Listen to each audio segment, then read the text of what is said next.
Hello, wine-drinking people.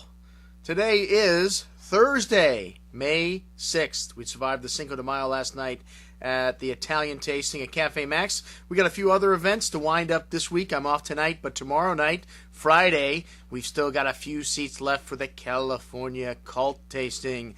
Yes, that's right, folks. Screaming Eagle, Harlan, Estate de Laval, Maya, and the 1974 Heights Martha's Vineyard will go down tomorrow night with Chef Mike Saperstein throwing down the chow right here at the Wine Watch. We still got a few seats left if you guys are thirsty.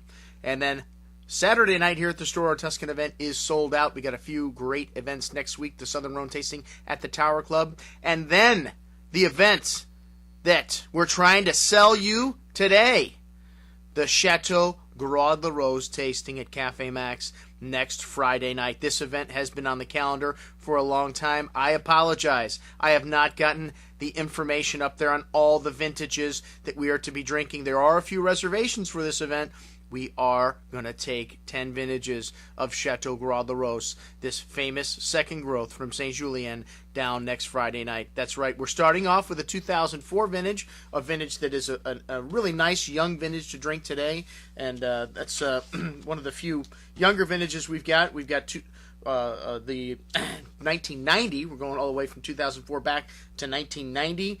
The 1990 is spectacular vintage in Bordeaux. That wine should be starting to show nicely. The 1983, the 1982, a blockbuster. Every 82 that we've shown over the last few years is still young to me. Wines that need time, but a brilliant vintage. And then it's 1966, a few steps back in time. And then we've got a unique duo, a 1964 Chateau bottling and a 1964 English bottling. That's right, folks. Back in the 60s, it wasn't really until the 70s that they started bottling the wines at the Chateau. All the great properties of Bordeaux used to send their wines to negociant in casks, and negociants would bottle them either in Bordeaux or in Belgium or in Britain.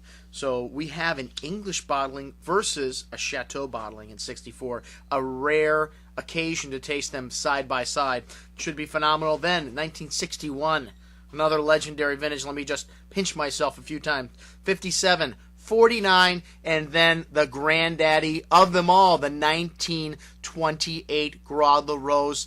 This wine is stunning. If it's a good bottle, the 28 is a legendary vintage in Bordeaux, and the Gruaud Larose were recently tasted by several people, still drinking beautiful. Chateau Gruaud Larose, the exact origin of this property isn't really known, but it appeared somewhere in the 18th century, and it was classified a second growth in the classification of 1855, and I became to know this property when it was under the control of the Cordier group, and they also owned La Forêt Paraguay and Chateau Talbot back in the 70s, and this property went through a few hands. Today it was bought in 1997 by Jacques Merlot, and this gentleman has a group of other chateaus as well. Chaspleen was the first one he bought in 1976, and he's got Aubage Liberal and Chateau Citron, and among others. So a very impressive property, 150 hectares in the St. Julien appellation.